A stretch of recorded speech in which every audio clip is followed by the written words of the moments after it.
Next, we're going to install the table on the 1501 embroidery machine. First thing you need to do is locate the table. It is in a large flat box. If we take the table and look at the back of it,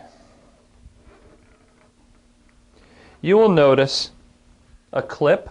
There's one located on either side of the table, as well as 4 brackets in the back of the table. The clips will mount on the machine right here if the table is in the down position, or up here if the table is in the up position, which we also refer to as the flat sewing position. The tab in the back of the table gets inserted into the back of this black piece right here.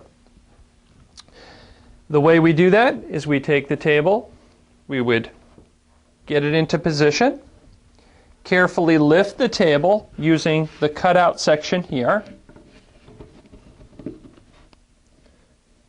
Just allow the weight to rest on the tabs. Line it up, keeping the table square. Make sure it's in the tabs, and the table is installed.